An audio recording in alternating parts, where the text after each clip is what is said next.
지금 이 순간에도 전 세계 군사 전문가들이 믿지 못하겠다며 입을 다물지 못하고 있습니다. 한국이 155mm 포탄만 300만 발을 보유하고 있다는 사실. 유럽 전체를 다 합쳐도 한국보다 포탄이 적다는 게 지금 전 세계 군사 커뮤니티에서 난리가 났거든요. 근데 더 충격적인 사실이 있어요. 그 엄청난 양의 포탄이 있음에도 불구하고 한국은 지금도 탄약이 부족하다는 소리를 하고 있다는 겁니다. 도대체 얼마나 있어야 충분한 건지 오늘 그 진짜 이야기를 다 털어놓겠습니다. 2014년으로 잠깐 시간을 돌려볼게요. 그해 국방위원회에서 국정감사를 진행하면서 우리 군의 예비 탄약 보유량을 실제로 조사하기 시작했어요. 그런데 이 조사 결과가 충격 그 자체였습니다. 원칙상 30일에서 60일치를 보유해야 하는데 실제 조사 결과는 길어야 15일, 짧으면 겨우 3일에서 4일이면 탄약이 바닥난다는 거였거든요. 국방위원회에서 의원들이 발끈했죠. 사실상 탄약도 없이 적과 맞서 싸워야 하는 것이냐? 라는 말이 나왔을 정도예요. 실질적으로 개전 초기에 포격전이 벌어지면 일주일도 못 버틴다는 얘기였으니까요. 그게 불과 10년 전의 한국 군사력 현실이었습니다. 근데 이 충격적인 조사 결과가 국내에서만 알려진 게 아니에요. 미국 국방부에서도 이 상황을 파악하고 있었습니다. 미 국방부가 한국에 공식 요청을 해요. 탄약 비축량을 늘리라고. 동맹국인 한국이 유사시에 제대로 된 전투력을 발휘하지 못하면 주한미군에도 영향이 크니까요. 사실상 미국이 한국한테 야, 탄약 좀 더 쌓아라 라고 압박을 준 겁니다. 자, 여기서 잠깐 댓글로 한번 여쭤볼게요. 여러분은 전쟁이 나면 우리나라 탄약이 얼마나 버틸 것 같다고 생각하세요? 지금 많은 분들이 3일, 일주일 이러고 계실 것 같은데 끝까지 보시면 그 답이 나옵니다. 미국의 압박과 국내 여론이 맞물리면서 한국 정부는 그때부터 정말 맹렬하게 탄약 증산에 나서기 시작합니다. 국방 예산 중에서 탄약 관련 예산이 대폭 늘어났고 국내 방산 기업들이 쉴 새 없이 포탄을 찍어내기 시작했어요. 그 결과가 얼마나 놀라운지 아세요? 지금 한국이 보유하고 있는 155mm 포탄이 300만 발입니다. 105mm 포탄도 300만 발이 넘어요. 이게 얼마나 큰 숫자냐면 단순히 숫자로만 봐서는 감이 안 올 수도 있어요. 그래서 비교를 해드릴게요. 유럽 전체의 155mm 포탄 보유량을 다 합쳐도 한국보다 적습니다. 프랑스, 독일, 영국, 폴란드, 이탈리아, 스페인 그리고 나머지 유럽 국가들을 전부 합친 것보다 한국 혼자가 더 많은 포탄을 갖고 있다는 거예요. 이게 처음 알려졌을 때 해외 군사 커뮤니티 반응이 어땠는지 아세요? 말 그대로 난리가 났습니다.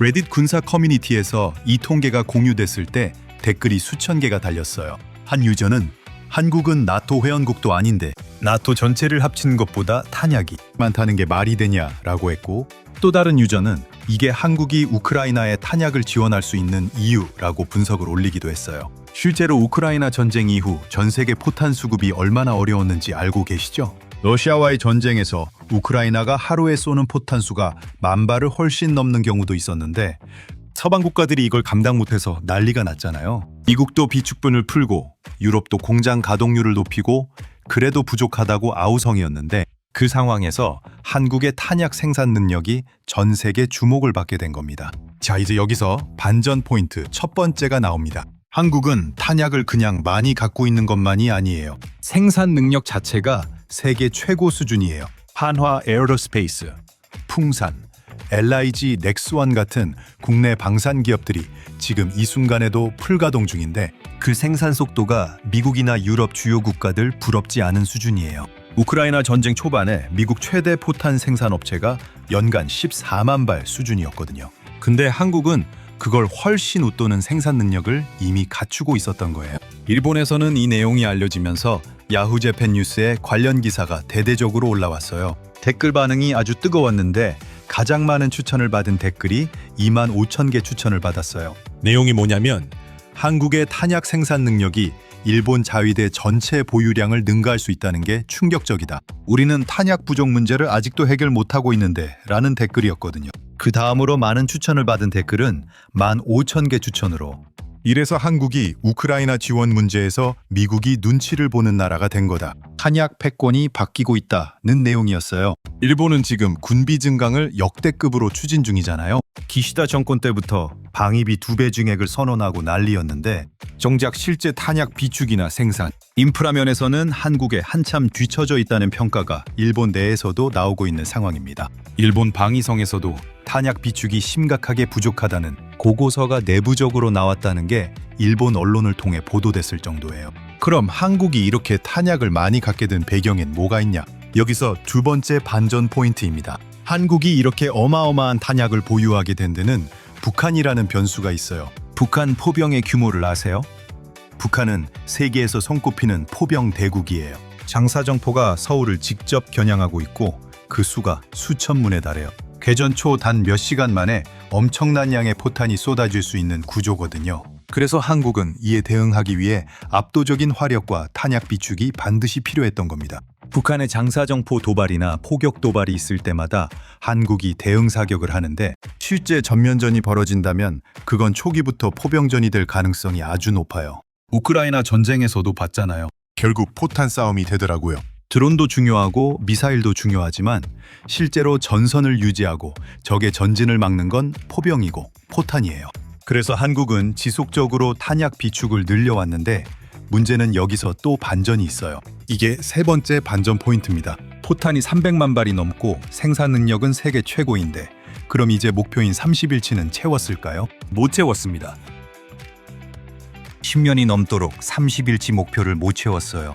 이게 왜 그러냐면 포탄이 늘면 포를 늘리고 포가 늘면 또 탄약을 늘려야 하거든요. 포를 많이 보유하면 그 포에 맞는 탄약도 그만큼 더 필요하다는 거예요. 규모가 커질수록 필요한 탄약의 절대량도 같이 커지는 거라서 비율상으로는 계속 부족한 상태가 유지되는 거예요. 군사 전문가들은 이걸 두고 탄약과 화기의 공진화라는 말을 써요. 서로가 서로를 끌어올리는 구조라는 거죠. 한국군의 화력이 강해질수록 그에 맞는 탄약, 수요도 기하급수적으로 늘어나는 아이러니한 상황이 반복되고 있는 겁니다. 근데 사실 이게 꼭 나쁜 것만은 아니에요. 왜냐하면 그건 한국의 전반적인 화력 자체가 계속 성장하고 있다는 의미이기도 하거든요. 포탄 수가 늘었는데도 충당률이 비슷하다면 그만큼 포의 수도 늘었다는 뜻이니까요. 실제로 한국 육군의 자주포 보유량은 세계 최상위권이에요. K9 자주포 하나만 봐도 전 세계 10개국 이상이 수입해서 쓰는 베스트셀러 무기인데 한국은 그걸 국내에 엄청나게 깔아놨거든요. K9 자주포 얘기가 나와서 말인데 이것도 해외 반응이 엄청났어요. 우크라이나 전쟁 발발 이후 폴란드가 K9 자주포를 대량으로 수입하면서 전 세계 방산 시장에서 한국이 스타가 됐잖아요. 폴란드 계약 금액만 수조 원에 달했고 노르웨이, 핀란드, 에스토니아, 이집트, 인도, 호주 등 각국이 K9을 도입하거나 도입을 검토하고 있어요. 전 세계가 한국제 포를 쓰는데 그 포에 들어가는 탄약도 결국 한국에서 많이 가져가고 있는 상황인 거예요. 다시 일본 얘기로 넘어와 볼게요. 일본 군사 전문가들이 가장 무서워하는 한국의 능력이 바로 이 탄약 생산 능력이라는 분석이 나오고 있어요. 일본은 지금 방위비를 GDP의 2%까지 올리겠다고 선언했지만 실제로 탄약 생산 공장 인프라를 갖추려면 최소 10년에서 15년이 걸린다는 게 전문가들의 평가예요. 한국은 이미 그 인프라를 갖추고 있고 실전 운용 경험까지 있으니까요. 야후 재팬에서 한 군사 분석가가 칼럼을 올린 적 있어요. 제목이 탄약 대국 한국, 일본이 배워야 할 것들이었는데 그 내용이 꽤 충격적이에요.